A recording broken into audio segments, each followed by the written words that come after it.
What's up guys, welcome to Rotor Riot and welcome back to Learn to FPV. Today we're going to be talking about charging, how to charge your batteries, how to use the different types of chargers that are out there, and how to do it safely. The concepts and the actual process of charging batteries is very simple, but the potential for fire from these things is very real, so you need to take it serious. There's only a few different things that you need to get right and you'll never have a problem, but it only takes one time to overlook something, do something wrong, or be negligent, and your house could be gone. There's been people in this hobby that are very prominent, been doing it a long time, and they know what they're doing, but one day they decided just to like slack off, not really pay attention, not be around, do something wrong, and they've had fire. So it's very important to be safe with batteries. So a few things to know about batteries themselves. A couple terms you're going to see is C. You'll see a C rating, a charge rating, and that's also going to be in C. What C means is capacity. So the C stands for the capacity of the battery. The way that the batteries are rated is in milliamps. So this is a 1000 milliamp battery. It takes 1000 milliamps to get to 1 amp. So if someone says charge that battery at 1 C, for a 1000 milliamp battery, that means charge it at 1 amps. This one over here is a 1500 milliamp battery. So again, very simple. You take the 1500, you move the decimal, 1.5 amps is a 1 C charge rating. Don't confuse the charge rating with the discharge rating. So on this one, it says 120 C. Don't charge this at 120 amps. That's not how that works. That rating is the discharge rating. So it's saying that this battery is capable of pushing out 120 times its capacity. So 1.5 times 120. I'm not a math whiz. You guys do the math on that. Some batteries will have on it what the recommended charge rate is. Some won't. The basic gist of that is if you're not in a rush, you're not going to fly right now, charge your batteries at 1 C. So take the capacity of the battery, move the decimal over, charge it at that rate. So for this 1000 milliamp battery, charge it at 1 amp. For the 1500, 1.5. At a 1 C charge rate, it's typically going to take about 30 to 40 minutes to charge that battery. If you need to get your battery charged a little bit faster, you can go up to 2 or 3 C charge rate. I would say a 3 C charge rate is pretty much the standard, like this is a quicker charge rate that's still safe. Charging your batteries at a really high amperage rate is not the thing that's going to catch a fire. It could, maybe. I've never seen it happen. There's usually other factors that cause the battery to go up in flames. The thing you really need to worry about is if you are impatient and you're charging your batteries really fast, that's usually just going to degrade the battery and you're going to get less cycles out of the battery. And if you're wanting to fly a lot and you have, 10 or 15 batteries, it gets really expensive. So it's smart to take care of your batteries, make them last, and get hundreds of uses out of them. Another thing about the batteries you need to understand is the S. So S stands for series. This is a 6S battery. That means inside of this one battery, there's actually 6 individual cells. And those cells are run in series. So also to avoid confusion, it's S because it stands for series and because C is already used for capacity. So instead of being 6 cells, it's 6 cells in series. This one's a 4-cell battery or 4S battery. That's important because you're going to have to match that setting in the charger, and it's also going to determine what charger you need. Most drones are going to run anywhere from a 1 to 6S battery, and most chargers can do those ranges. But who knows, maybe you have something that runs on an 8S battery and the charger doesn't support it. It only goes up to 6S. So in that case, you need to look for a charger that can handle up to 8S. Okay, let's do a little quick look overview on the different types of chargers. So you're going to see a lot of different chargers out there that look very similar to this. This is what's commonly referred to as the 4-button charger because there's a ton of them out there, but they all have these 4 buttons. They all work really similar. I'm going to show you exactly what they do in a little bit. And the other thing to take a look at on the charger is what kind of connections does it have. So what kind of connection does it have to power it from the wall, and what kind of connection does it have going from the charger to your battery. So both of these two on the left, they're going to use what's called a banana plug. So it's this type of connection. These are going to plug into here, you match up the colors, that's the connection. But these ISDT chargers, and I'm sure some other ones work like this, they have XT60 connectors on both sides. So that's the same type of connector that typically comes on the battery. So it's just important to know that when you're buying a charger, what type of connectors you're going to need. And if you can, look at the product page and try to figure out what it's going to come with, because some chargers will come with the exact connectors you need. You can take it out, plug it in your batteries and start charging. Other times you might need to make one or buy one that's going to work for you. The other thing to know is whether it's an AC or DC charger. So this charger, it's an AC charger. That means that you can plug the power cord straight into this and plug it into a wall. And this one is like one of those computer type power cords. This one is going to take an adapter and have like a barrel plug. So it's just good to know. Over here we have a DC charger. So this thing doesn't have a power supply built into it. It has a XT60 plug, so you need some sort of power supply. This is my power supply. This actually comes from a server, and that I just buy this off eBay. There's a little bit of modification you have to do. Put an XT60 on it, you can power that. We also have this guy in the store. This makes it a little bit easier. There's no modification you need to do. You just screw on these terminals to get your power cable set up. You screw down your XT60 and boom, you're in the game. Hook this up to this, you got power. Okay, so let me talk about some of the things that could go wrong. First one I would say, if you do have a charger that has these type of banana jacks on them, you need to understand that if you have your battery connected to one side and you touch the other sides, that's going to short out the battery. So it could cause sparks, it could cause fire, it could blow up the battery. It's just not good. So if you have this thing plugged into the charger with your battery, don't unplug that from the charger. Make sure you take the battery and unplug that first before this, because again, you don't want those touching. Another huge thing that you have to get correct, which I'll show you when I show you how to use the charger, is you need to set it to the right type of chemistry. Not all batteries work exactly the same. So a lithium polymer battery, it's pretty much dead at 3.7 volts per cell. So again, there's 6 cells in here. Each and every one of them is going to be at 3.7 when it's dead. When it's fully charged, each of those cells is going to be 4.2 volts. Now, there's different types of battery chemistries, and they don't all match those numbers. So sometimes their full voltage could be higher. So if you tried to charge this thing on a different chemistry, there's a chance that it's not going to stop when it needs to at 4.2 volts per cell. It's going to keep going. And that's when it gets really ugly. The battery will swell up, it's going to get really ugly, and then it's going to just burst into flames.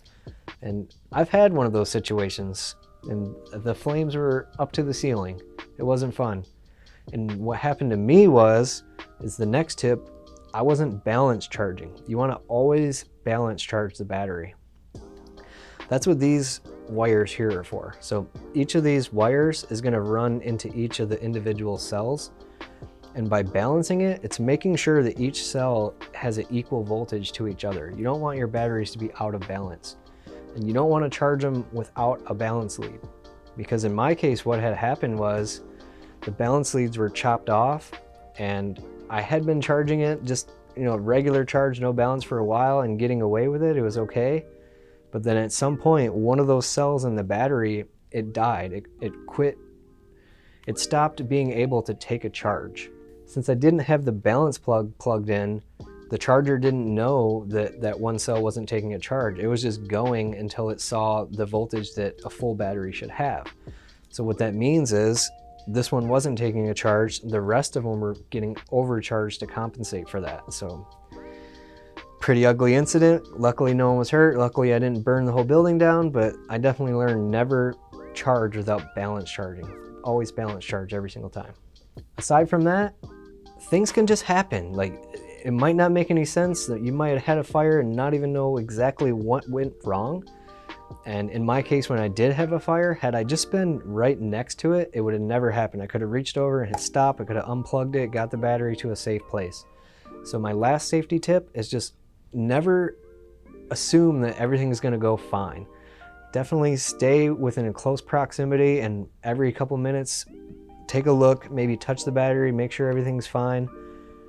Don't leave your batteries charging unattended. Definitely don't set up a whole bunch of batteries charging and go to bed. That's a terrible idea, because you could wake up with a house full of smoke, or you could just never wake up again. I mean, I don't want to scare you here, but this is to be taken seriously. Do not sleep or just leave your house with your batteries charged. It's not worth it. Just wait till you have the time and monitor them while you're charging. So that's generally it. That's all you really need to look out for to make sure that you're going to have safe charging. So monitor your batteries, check the balance plug from time to time, make sure each cell is, pretty on par with each other. If you have a battery that's going out of balance from cell to cell, really take your time, charge it really slow, and really watch it. Always make sure that your charger is set up to the right setting so you're not going to overcharge that battery, and just always stay within a proximity while you're charging. Keep an eye on it. Don't just walk away while you're charging. Okay, with that, I'm going to go into this charger and walk you through the menus and just show you the basics of how to get charging. Let's go ahead and plug in the cables that we're going to need. Almost every 4-button charger will have banana jack inputs. Depending on the one you buy or what type of battery that you're actually using, it may or may not come with the right connector on the other end. So this one I actually made. The way to plug it in is very simple. Just match up the colors, black to black, red to red. You're also going to need a balance plug. This charger actually comes with a little board that's going to have one slot for each different cell battery, 2 through 6 cell. But I'm not really sure where that's at, and this will work too. So you can just either plug this straight in, or sometimes, like I said, it'll come with that board. You'll plug that in, plug your battery into that. But either way, you need a balance plug. Let's plug that in. So once again, main battery connector, balance connector. Very important to balance, always balance. So I'm going to go ahead and plug the battery in. We're going to be charging a 6-cell battery here today. Now, first thing you need to do is make sure that you are on the right chemistry of battery. So already it's on the correct one, LiPo, but just to show you the other options, there's LiLo, Life, LiHV. This is for nickel metal hydride batteries, NiCad, and lead acid. I'm not even sure what that does. We don't need that. We don't need that. Don't need that. So LiPo battery, that's the correct one. This is actually really important, probably the most important setting of the whole charger, because different batteries are going to have a different end voltage.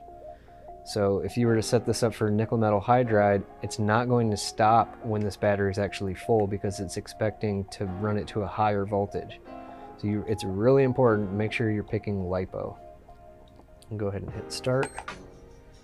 Now here, if we cycle through, these are the different types of charging and discharging modes. It's already on the one we want balance charge. But just to show you what else you can do, there's storage. So a storage charge will be wherever the battery is at, it's going to set each cell in the battery to 3.8 volts per cell. That's the nominal voltage that batteries like to rest at. There's discharge. So this would be like for a bad battery that you want to get rid of. You can set the voltage that you want to discharge it down to and just get all the juice out of it. Charge, I would only use for a 1 cell, because you could charge a battery without balancing it, but that's another way to get a fire. Because if one of these cells is not accepting a charge, it's just going to keep charging the other cells until it sees the voltage it wants. But that's just going to overcharge them. It's going to swell up. It's going to burst into flames. So always balance charge. Balance charge is what we want. Now, it's set up for 4S. That means 4 cells in series. This is a 6S battery. This is an important setting to set up correctly, but most chargers you're going to come across are going to have safety features built in. So even though these don't match, if I were to try to start it, it's telling me the voltage is too high. So it won't let me mess that up anyways, but we have to actually set that up correct. So hit the start button, see how it's flashing. We'll change that to 6S. Go ahead and hit start. Now, the C is again for capacity. And this isn't really necessary, but this is just giving you that 1C charge rate. So I actually have a 1000 milliamp battery. So if I change that to 1000, it's automatically giving me a 1 amp charge. So that's my 1C charge rating. So from there, everything's set up correct. I can just hold the start button. Hit one more time to confirm. And it's charging. It's very simple. Again, just stay near it, make sure everything's fine, maybe touch it every now and then, make sure it's not getting warm or anything, which it really shouldn't. And that's the basics of how to use a 4-button charger. Again, like I was talking about, if I wanted to charge this battery a little faster, I would hit this until it goes into the amps, and maybe increase that to like 3 to 4 amps. Another thing about the C rating and the charge, when it says a 3C charge rate, it's not necessary to be like exactly 3. So I don't have to go just to 3 amps. If it was 3.3, not a big deal. That doesn't really matter. So hold start, confirm, and it's charging.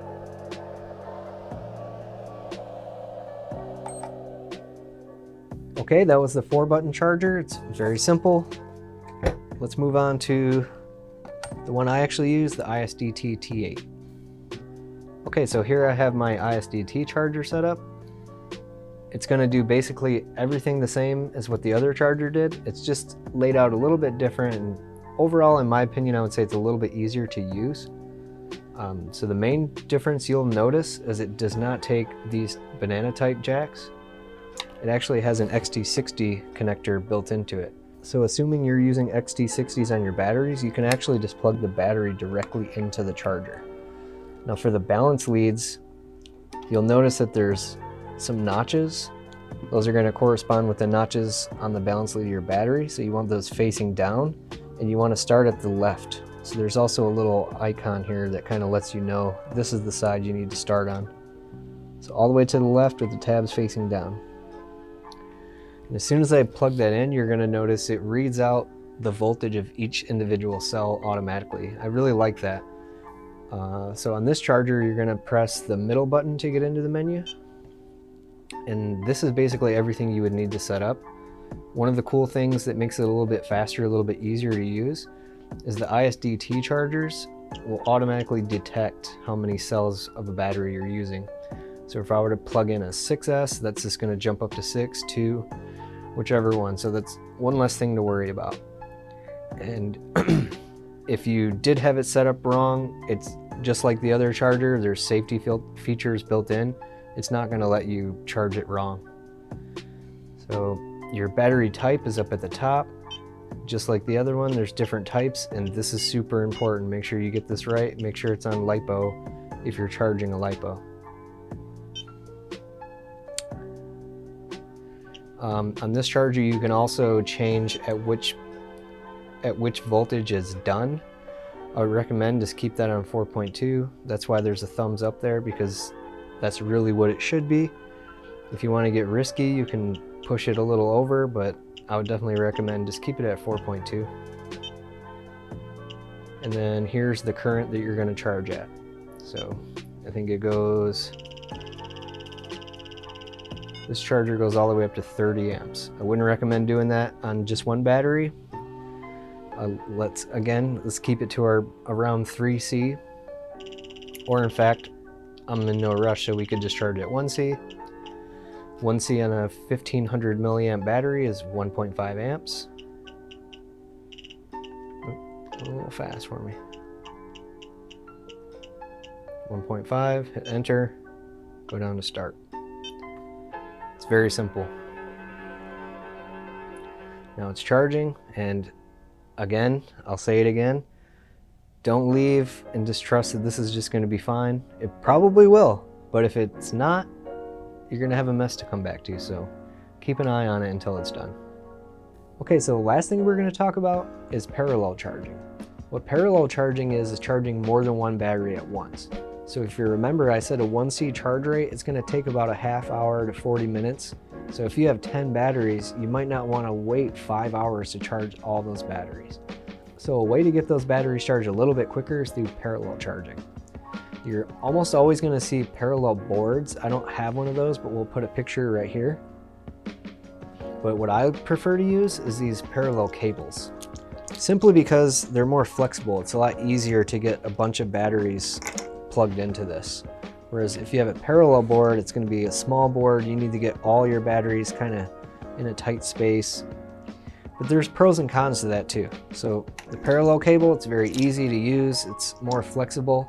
But parallel boards, they have balance ports for 2 through 6S batteries.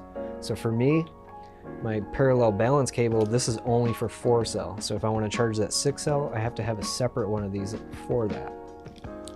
And B, there's a lot of parallel boards out there that have a little more protection. They have fuses in them, so if current spikes up and something's going wrong, the fuse will blow and it'll just stop taking in that current.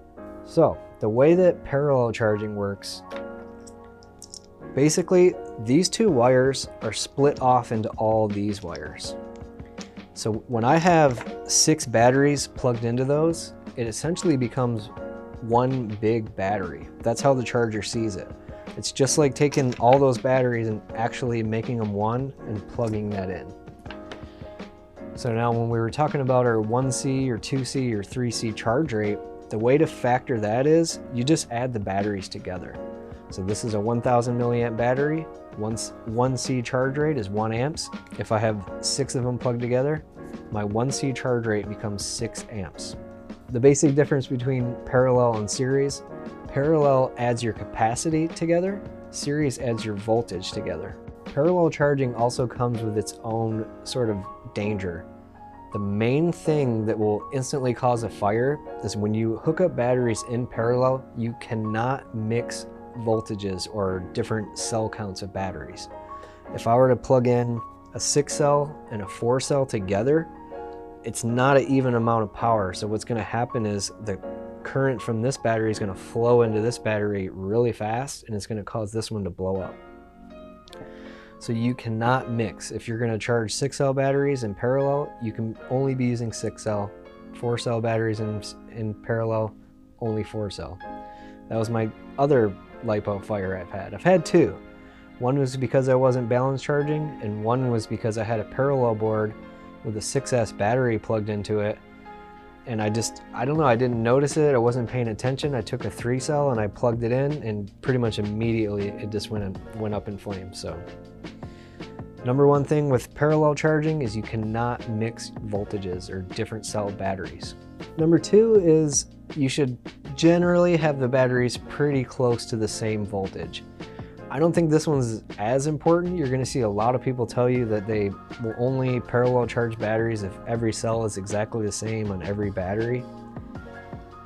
The main problem, here's what's happening. So like I said, when you connect all your batteries together in parallel, it pretty much sees it as one battery. The analogy I like to make to people, it's like having 6 buckets, but each of those buckets is connected at the bottom with hoses. So even if they weren't exactly the same every cell, it's just like filling up those 6 buckets by filling up one on one side. Over time, they're all going to be at the same level. So it's basically the same exact thing is going to happen with batteries. If you have one that's at 3.9 on every cell and you have one that's at like 3.6, if you connect them together and let it sit, they're both going to be right about in the middle at like 3.7. The problem though is, especially more on balance boards, the balance cables can probably handle it a little bit better. Once you plug in these balance leads, you're now connecting the 2 batteries, and current is like water. It's going to flow and it's going to take the least resistance. So sometimes what could happen is if you were to have a balance board and you plug 2 balance leads in that are way off on voltage, that current's going to rush from the higher charge battery to the lower one. And it could blow up your balance board if the traces on that circuit board are not rated to take that much current flowing through. You could probably get away with a little bit more on this because the wire is probably rated for a little bit higher. But in general, just keep them relatively close to each other. There's no reason to have a fully charged battery and a fully dead battery together anyways, because the fully charged one, it doesn't need to be charged. But that's the main thing you want to stay away from. Don't have one that's almost charged and one that's really low mixed together. Like I showed you on the ISDT charger, the cool thing is, as soon as you plug this in, you can see what the voltage of each cell in the battery is. So when I'm gonna parallel charge and I have a whole bunch of batteries laid out on the table, I just take them one at a time, I plug them in, I see what the voltage is. If one's an outlier and it's way different, I'll just kind of set that one to the side. If I find another one that's similar to that voltage, I'll add it to that pile and I'll charge those together later. So that's going to do it for charging. I hope you guys learned something. I hope you guys are going to be safe out there. I don't want to hear about anybody having any fires. That's definitely not a fun thing to have happen to you. So be safe, take it easy. Don't charge at a really high rate unless you're really in a rush. And if you're in a rush, don't push it too hard. It's not good for the batteries and it's just a little more risky. So thanks for watching, and this is Learn to FPV.